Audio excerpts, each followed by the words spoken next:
ओम तत्सत। जिज्ञासु मित्रों, बहुत बहुत अभिनंदन है, स्वागत है आप सभी का दिव्य सृजन में। और आज हमारा जो विषय है, चर्चा का विषय, वो यह है कि किसी जिज्ञासु ने प्रश्न किया है कि वेदों में या उपनिषदों में परमात्मा को नेति नेति कहा गया है। नेति नेति का अर्थ होता है यह भी नहीं, वह भी नहीं। तो ऐसा कहने से एक संशयवाद उत्पन्न होता है। दूसरे मजहबों में या रिलीजन में परमात्मा के लिए जो है, उनका जो खुदा है या गॉड है, उसके लिए वो सीधी बात बता देते हैं कि वो सातवें आसमान पर है या सारी दुनिया उसने बनाई है। लेकिन यहां पर उपनिषदों का जो मत है, उसमें नेति नेति, वैदिक मत में नेति नेति कहा गया है। तो ईश्वर के लिए, परमात्मा के लिए नेति नेति शब्द का प्रयोग करना एक संशय को उत्पन्न करता है, एक कंफ्यूजन क्रिएट करता है। इससे ऐसा प्रतीत होता है कि जो हमारे वेद हैं, उपनिषद हैं, वो ईश्वर को लेकर संशयग्रस्त थे। उनका क्लियर विजन नहीं था कि कोई ईश्वर है भी या नहीं भी है। तो वो इसको लेकर, क्योंकि उन्होंने अंततः बहुत कुछ लिखने के बाद, बहुत कुछ बताने के बाद भी उन्होंने नेति नेति शब्द का प्रयोग किया है ईश्वर के लिए, परमात्मा के लिए।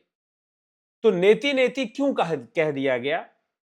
अब देखिए, मैं एक बात आपको समझाना चाहूंगा, कहना चाहूंगा, हालांकि हम इस पर एक बहुत अच्छा वीडियो भी कर रहे हैं कि वास्तव में जो वेद है, अगर आप फिजिक्स को समझते हैं तो वेदों की कुछ बातों को समझना आसान हो जाता है, नहीं तो वैदिक बातों को समझना मुश्किल हो जाता है। इसके लिए जो साइंटिस्ट था जिसने क्वांटम फिजिक्स को प्रपोज किया सबसे पहली बार, अरविंद स्कॉन्डिंगर, उसने उपनिषदों का आधार लेकर क्वांटम फिजिक्स को समझाने की कोशिश की। सर्वप्रथम पहली बार में उपनिषद का उसने आधार लिया। उपनिषद में किसी ऐसे तत्व की चर्चा है जो इंद्रियों से नहीं दिखाई देती, लेकिन वो है। तो ऐसी बातें करके, इसलिए वैदिक कॉन्सेप्ट्स जो हैं, उनको समझने के लिए आज की जो फिजिक्स है, वो कई बार हमें वैदिक कॉन्सेप्ट को समझाती है। तो ऐसे वीडियोस भी हम लाने वाले हैं कि जो मॉडर्न साइंस है, मॉडर्न फिजिक्स है, क्वांटम फिजिक्स है, या क्लासिकल फिजिक्स के भी बहुत सारे जो सिद्धांत हैं, जो लॉज हैं, वो हमें वेदों के कॉन्सेप्ट भी क्लियर कर देते हैं। तो अब नेति नेति कहने के पीछे बहुत गहरा रहस्य है। इसके लिए आपको, इसलिए उपनिषद नेति नेति कहते हैं। उपनिषदों में भी नेति नेति मंत्र आता है। फिर अवधूत गीता में भी नेति नेति कहा गया है। इनडायरेक्टली श्रीमद् भगवत गीता में भी नेति नेति कहा गया है। हाँ, नेति नेति शब्द का प्रयोग नहीं हुआ, लेकिन उस तरह की बात कही गई है। फिर आपके उपनिषदों में तो है ही, मिलता ही है। बृहदारण्यक उपनिषद में भी मिलता है। तो यह एक वेद वाक्य के रूप में भी माना जाता है, नेति नेति कहना। तो परमात्मा के लिए नेति नेति कहना कि यह भी नहीं, वह भी नहीं, तो वो है क्या? तो ये नेति नेति किस तरह से कहा गया है, हम आज इसी को समझने का प्रयास करेंगे। तो चलिए, हम पहले, सबसे पहले एक श्लोक लेते हैं हम बृहद आरण्यक उपनिषद से। बृहद आरण्यक उपनिषद से एक श्लोक लेते हैं और उसको फिर नेति नेति क्यों कहा गया, ये हमें धीरे धीरे समझ में आए। तो नेति नेति कहने के पीछे क्या रहस्य है, वो अगर हमें समझना है तो ये देखिए, बृहद आरण्यक उपनिषद के द्वितीय अध्याय के तृतीय ब्राह्मण के छठे मंत्र में यह बात कही जा रही है। तस्य हतस्य पुरुषस्य रूपम यथा महार महारजनम वासो यथा पांडवावीकम यथेन्द्र गोपो यथाग्निर्चि यथा पुंडरीकम यथा सुकृद सुकृद विद्युतम सुकृद विद्युत्तेव हवा अस्य श्रीर्भवति य एवं वेदा था आदेशो नेति नेति, यह आदेश है, नेति नेति न हेत स्मादिति नित्यन्त्यत्य परमस्तथा नामधेयम सत्यस्य सत्यमीति प्राणावे सत्यम तेषामेष सत्यम। जो प्राणों का भी परम सत्य है, प्राण सत्य लगते हैं, इन प्राणों का भी जो सत्य है, इसका अर्थ प्राण भी पूर्ण सत्य नहीं है, पूर्ण सत्य का सत्य ही नहीं है। तो उस इस पुरुष का रूप है जैसा, तस्य है तस्य पुरुषस्य रूपम, अर्थात वह जो परम पुरुष है उसका जैसा रूप है, उसी का वर्णन किया जा रहा है। उसका जो रूप है वो कैसा है? जैसा हल्दी में रंगा हुआ वस्त्र, जैसे सफेद ऊनी वस्त्र, जैसे इंद्रगोप, जैसे अग्नि की ज्वाला, जैसा श्वेत कमल और जैसे बिजली की चमक। जो ऐसा जानता है, जो ऐसा समझता है कि उस पुरुष वो पुरुष ऐसा है, उसकी श्री बिजली की चमक के समान होती है। अब उसके पश्चात नेति नेति यह ब्रह्म का आदेश है। नेति नेति इससे बढ़कर कोई उत्कृष्ट आदेश नहीं। सत्य का सत्य यह उसका नाम है, प्राण ही सत्य और उसका भी जो सत्य है। तो नेति नेति अर्थात जो तुम उस परमात्मा के लिए समझते हो, इस अपने मन और बुद्धि से, अंतःकरण से, इंद्रियों से, मन और बुद्धि से तुम जो भी उसे उपमा देते हो, वह सब नेति नेति कहा गया है कि यह भी नहीं, वह भी नहीं। श्री रामचरितमानस में इसी तथ्य को किस प्रकार से कहा गया है, आइए वो भी देखते हैं। बालकांड के अंतर्गत 143वें दोहे के अंतर्गत जो चौपाइयां आती हैं, उसमें क्या लिखते हैं गोस्वामी तुलसीदास जी? उर अभिलाष निरंतर होई, देखिए नयन परम प्रभु सोई। अगुण अखंड अनंत अनादि, जेहि चितहि परमार्थवादी। वो जो अगुण है, जिसका कोई गुण नहीं, अखंड है, अनंत है और अनादि है, जिसका आदि अंत नहीं, ऐसे ही इसको परमार्थवादी जिसका चिंतन करते हैं। नेति नेति जिहि वेद निरूपा, निजानंद निरूपाधि अनुपा। शंभु बिरंचि विष्णु भगवाना, उपजहि जासु अंश ते नाना। अर्थात नेति नेति जिहि वेद निरूपा, जिसका निरूपण वेदों ने नेति नेति कहकर किया है। अर्थात यह भी नहीं, वह भी नहीं, वह निजानंद निरूपाधि है। अर्थात निजानंद, निजानंद का मतलब होता है निज में ही आनंद। निज मतलब स्वयं के भीतर जो आनंद है। निरुपाधि, उसकी कोई उपाधि नहीं है। हम संसार में अनेकों उपाधियां लेकर बैठे हैं। कोई माता है, कोई पिता है, ये सब भी उपाधियां हैं। मनुष्य होना भी एक उपाधि है। ठीक है, फिर बाहरी उपाधियां तो हमने कई ले रखे हैं। कोई डॉक्टर है, कोई वकील है, कोई प्रधानमंत्री है, कोई मुख्यमंत्री है, कोई विधायक है, तो अनेकों उपाधियां लेकर बैठा है जो कि कभी रहने वाली नहीं है। तो निजानंद निरुपाधि, उसकी कोई उपाधि नहीं होते। विवेक चूड़ामणि में इस विषय पर आदि गुरु शंकराचार्य ने कई श्लोक लिखे हैं। निरुपाधि, उपाधि के ऊपर उन्होंने, कि उस ब्रह्म की कोई, आत्मा की कोई उपाधि नहीं होती। निजानंद निरुपाधि अनूपा, और वह अनूप है। शंभु बिरंच विष्णु विष्णु भगवाना, ये जो त्रिदेव हैं, शंभु बिरंच विष्णु अर्थात ब्रह्मा विष्णु महेश, जिनको आप भगवान कहते हैं। उपजहि जासु अंश ते माना, ये सब भी उस ब्रह्म के अंश हैं। ठीक है, लेकिन वो अंश मानना भी नेति नेति की श्रेणी में आ जाएगा। तो नेति नेति कहने का अर्थ होता है कि यह भी नहीं, वह भी नहीं। अर्थात आप जो मन से, बुद्धि से, इंद्रियों से जो भी आप परमात्मा को उपाधि दे रहे हैं, वो सब नेति नेति की श्रेणी में आएगा। अर्थात इंद्रियों का जो विषय है, मन का जो विषय है, बुद्धि का जो विषय है, उससे जो भी आप समझ रहे हैं कि परमात्मा ये है, परमात्मा वो है, क्योंकि परमात्मा अनिर्वचनीय है। अर्थात अगर आपने अनुभव भी कर लिया है उस परमात्मा का, तो भी आप उसे वाणी से प्रकट नहीं कर पाते। तो आप जो भी रूप उसका प्रकट करेंगे, उसका जो भी नाम रूप आप देंगे, उसके लिए नेति नेति शब्द का प्रयोग हुआ है। ठीक है, तो उस परमात्मा को आप जो भी नाम रूप देंगे, उसके लिए नेति नेति शब्द का प्रयोग हुआ है। अब जो है, हम एक और उदाहरण इसमें हम ले लेते हैं, देख लेते हैं। अवधूत, अवधूत गीता से हम एक उदाहरण यहां लेंगे। अवधूत गीता में भी इसकी चर्चा आती है। तो अवधूत गीता में इस विषय के बारे में क्या कहा गया है, वो हम देखते हैं। किस ढंग से अवधूत गीता में भी एक श्लोक आता है जो, जिसमें नेति नेति का बहुत ही स्पष्ट वर्णन मिलता है। बहुत साफ वर्णन उसमें किया गया है।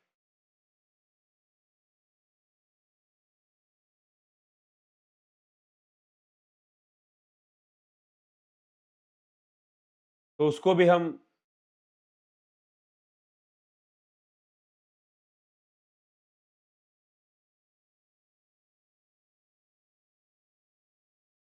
समझने का प्रयास करें कि उसके लिए यह नेति नेति क्या श्लोक है। मैं स्क्रीन पर उसको लाने का प्रयास करता हूं।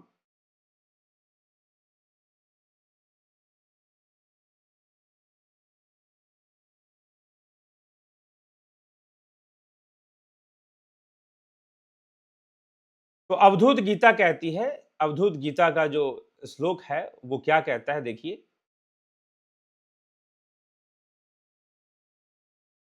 अभी इस थोड़ा-सा इसमें स्क्रीन का प्रॉब्लम है, कोई नहीं, हम स्क्रीन के माध्यम से देख लेंगे। तो अवधूत गीता इस विषय में क्या कह रही है? अवधूत गीता में लिखा है, तत्त्वमस्यादि वाक्येन स्वात्मा ही प्रतिपादितः नेति नेति श्रुतिर् बुर्याद नृतम पांच भौतिकम। अर्थ है, तत्त्वमसि आदि वाक्य के द्वारा अपनी आत्मा का ही प्रतिपादन किया गया है। असत्य जो पांच अवयवों से बना है उसके बारे में श्रुति कहते हैं नेति नेति, अर्थात पंच अवयव पंच भूतों से जो बना हुआ है उसके लिए वेदों ने यहां पर नेति नेति कहा है, श्रुति ने उसके लिए नेति नेति कहा है। लेकिन जो इस श्लोक को आप ध्यान से देखें तो नेति नेति इसलिए किसके लिए कहा है? पंचभूतों से बनी जो सृष्टि है, पंचभूतों से बनी जो सृष्टि है उसके लिए नेति नेति कहा है। तत्वमसि आदि जो महावाक्य है वह अपनी आत्मा का ही प्रतिपादन करते हैं। तत्वमस्यादि वाक्येन स्वात्मा ही प्रतिपादितः नेति नेति श्रुतिर ब्रूयाद नृतम पंच भौतिकम। पंचभूतों से बना हुआ जो भी विषय है उसके लिए श्रुति नेति नेति कहते हैं, और अपनी ही आत्मा के लिए वो तत्वमसि आदि वाक्य अपनी ही आत्मा के लिए कहे गए हैं। तो इस प्रकार से अवधूत गीता में भी ये वर्णन हमें दिखने को मिल रहा है। तो रामचरितमानस, अवधूत गीता, गीता और बृहद आरण्यक उपनिषद में दूसरे मंत्रों में भी नेति नेति को लिया गया है। तो नेति नेति कहना, नेति नेति परमात्मा को इस संसार और मन बुद्धि और इंद्रियों के आधार पर जो हम समझते हैं उसके उसके लिए अगर हम मन बुद्धि इंद्रियों के आधार पर परमात्मा को जो भी नाम दे दें और जो भी रूप दे दें, उन सबके लिए नेति नेति कहा गया। चाहे आप उसे कृष्ण नाम से बुलाओ, चाहे उसे राम नाम से बुलाओ, चाहे राधे राधे कहो, चाहे गोविंद गोपाल कहो, चाहे दुर्गा कहो, काली कहो, इन सब के लिए नेति नेति शब्द का प्रयोग है। या कहो कि परमात्मा ऐसा है या परमात्मा वैसा है, उन सब के लिए नेति नेति का प्रयोग है। ठीक है? लेकिन अगर आप उसे तत्व से जानते हो, ध्यान योग से अपने भीतर ही उतरकर जान लेते हो, तो उसके लिए नेति नेति नहीं कहा गया। उसके लिए तत्वमसि कहा गया, उसके लिए अहम ब्रह्मास्मि कहा गया, उसके लिए अयमात्मा ब्रह्म कहा गया, सर्वखलमिदं ब्रह्म कहा गया है। ठीक है? तो इस प्रकार से यह बात यहां पर है। तो नेति नेति मात्र इंद्रियों के विषयों के लिए और मन बुद्धि के आधार पर जो हम परमात्मा को नाम रूप देकर देखते हैं, गुण देकर देखते हैं, उनके लिए नेति नेति कहा गया है। तो ये हमें समझने की जरूरत है, इसमें कोई संशयवाद नहीं है। संशयवाद तब है जब हमने उस पर अध्ययन सही से नहीं किया है, हमने उस पर चिंतन सही से नहीं किया है। अगर हमने उसका अध्ययन चिंतन सही से कर लिया है तो फिर वो नेति नेति नहीं है। हम समझ में आ जाएगा नेति नेति का क्या अर्थ है। इसमें कोई कंफ्यूजन या संशयवाद वाली बात नहीं है। बात यह है कि देखो, वेदों की जो बातें हैं उनको समझने के लिए सिर्फ पढ़ने से नहीं होगा। अगर आप सोचते हैं कि संहिताओं के मंत्र पढ़ लेने से वेद समझ में आ जाएंगे या दर्शनों के सूत्र पढ़ लेने से वेद समझ में आ जाएंगे, तो वेद समझ में नहीं आएंगे। वेद आपको तभी समझ में आएंगे जब आप एक आंतरिक यात्रा भी करेंगे, आप ध्यान भी करेंगे, समाधि तक पहुंचने का प्रयास भी करेंगे, चित्तवृत्ति का निरोध भी करेंगे, जो कि पतंजलि योग सूत्र में समझाया गया है। तो आप जब ये सब करेंगे तब आप उस ऋतंभरा प्रज्ञा को प्राप्त हो पाएंगे, तब आप अनुभव कर पाएंगे, तब आपको आत्मबोध हो पाएगा, तब आपके लिए फिर नेति नेति नहीं है। फिर आपको नेति नेति खुद ही समझ में आ जाएगा। आप खुद ही कहोगे कि संसार में जितनी भी चीजें हम परमात्मा के लिए बोलते हैं, उसका नामकरण करते हैं, उसे कोई रूप देते हैं, उन सब के लिए नेति नेति की घोषणा की गई है। वो ब्रह्म का आदेश माना गया है कि उन सबको नेति नेति कहो। यह भी नहीं, वह भी नहीं, यह भी नहीं, यह न इति, न इति, न और इति को संधि कर कर नेति बना है। न इति, न इति, यह भी नहीं, यह भी नहीं। ठीक है? तो इसीलिए तो फिर कौन है वो? जो तुम्हारी आत्मा है वही तो परमात्मा है। ऐसे समझाया गया है। ठीक है? तो उपनिषद वाक्य, उपनिषद कई जगह पर इस विषय को प्रतिपादित करते हैं, प्रकट करते हैं कि जो जो आत्मा है वही परमात्मा है, ऐसा कहकर बार बार कहा गया है। इसीलिए उसको निजानंद और निरुपाधि उसको जानने के लिए, उस निजानंद का अनुभव करने के लिए हमें ध्यान योग, ऑनलाइन ट्रांस मेडिटेशन फोर्स ये होता है, इसको हमें प्राप्त करना चाहिए। Guided meditation, transcendental meditation, spiritual healing, इन सब को हमें जानना चाहिए, तभी हम समझ पाएंगे और ध्यान योग से जुड़कर भी हम अपना कल्याण कर पाएंगे। तो यह हमें विवेक से विचार कर कर आगे बढ़ने की आवश्यकता है, कंफ्यूज होने की आवश्यकता नहीं, इसमें कोई कंफ्यूजन नहीं, अपना स्पष्टीकरण उपनिषदों ने दे रखा है। चलिए, तो इसी के साथ विचारों को विराम देंगे। आप चैनल को सब्सक्राइब जरूर कर लीजिएगा और शेयर भी कर दीजिएगा वीडियोस दूसरे लोगों को। तो इसी के साथ विचारों को हम विराम देते हैं। ओम तत्सत। क्या आपका बच्चा सिर्फ मोबाइल और गेम्स में समय बिताता है, या आप चाहते हैं कि वह अपने जड़ों से भी जुड़कर आगे बढ़े? क्या हम अपने बच्चों को केवल आधुनिक शिक्षा दे रहे हैं, या उन्हें अपने महान वैदिक परंपरा से भी जोड़ रहे हैं? क्या होगा अगर पढ़ाई के साथ साथ आपका बच्चा वेदों का ज्ञान, संस्कार और आत्मविश्वास भी सीखे?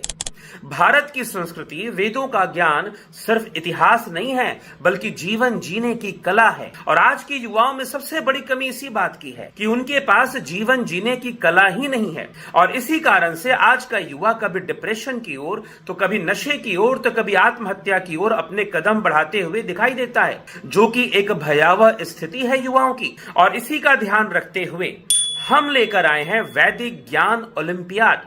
टीनेजर बच्चों के लिए जिनकी उम्र 9 वर्ष से 17 वर्ष तक की है, वो इस परीक्षा में भाग ले सकते हैं। सभी अभिभावकों और माता पिता से यही आग्रह है कि वो अपने बच्चों को, जिनकी उम्र 9 से 17 वर्ष के बीच है, उसे अवश्य इस परीक्षा में भाग दिलवाएं।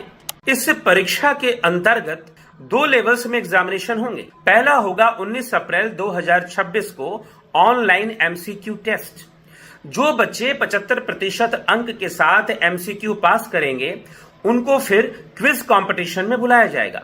और जो क्विज कंपटीशन में रैंक 1 पर टॉप करेगा, उसे पुरस्कार में मिलेगा 9,000 रुपए। और जो रैंक 2 पर टॉप करेगा, उसे पुरस्कार में मिलेगा 6,000 रुपए। और जो रैंक 3 पर टॉप करेगा, उसे पुरस्कार में मिलेगा 3,000 रुपए। और अन्य सभी 75% अंक लाने वाले बच्चों को पासिंग सर्टिफिकेट दिया जाएगा। और साथ ही जितने बच्चे पार्टिसिपेट करेंगे, अर्थात प्रतिभागी होंगे, उन्हें भी पार्टिसिपेटिंग सर्टिफिकेट दिया जाएगा। साथ ही इस परीक्षा में जो प्रश्न पूछे जाएंगे, वो वैदिक परंपरा के ऋषि मुनियों, वेदों के विस्तार, वैदिक परंपरा के पर्व त्योहार, वैदिक परंपरा के संस्कार, रामायण, महाभारत और श्रीमद् भागवत महापुराण की कथाओं पर आधारित प्रश्न पूछे जाएंगे। अगर आपके बच्चे इनका अध्ययन करते हैं या आप उन्हें इसका अध्ययन करवाते हैं, तो वो अवश्य ही उत्तीर्ण हो जाएंगे और पुरस्कार भी जीत पाएंगे। तो विलंब ना करें, 16 अप्रैल 2026 से पहले आप इसका पंजीकरण कर लें। हमारे इस क्यूआर कोड को आप स्कैन कर लें। स्कैन करते ही आप पेमेंट पेज और रजिस्ट्रेशन फॉर्म की ओर रीडायरेक्ट हो जाएंगे। रजिस्ट्रेशन फॉर्म भरकर अपनी डिटेल्स फिल करके आप सबमिट कर दें। साथ ही रजिस्ट्रेशन शुल्क मात्र ₹200 भी जमा कर दें। जल्दी करें, अगर 16 अप्रैल से पहले आपका फॉर्म जमा हो जाएगा, तभी आप इस प्रतियोगिता परीक्षा में भाग ले पाएंगे।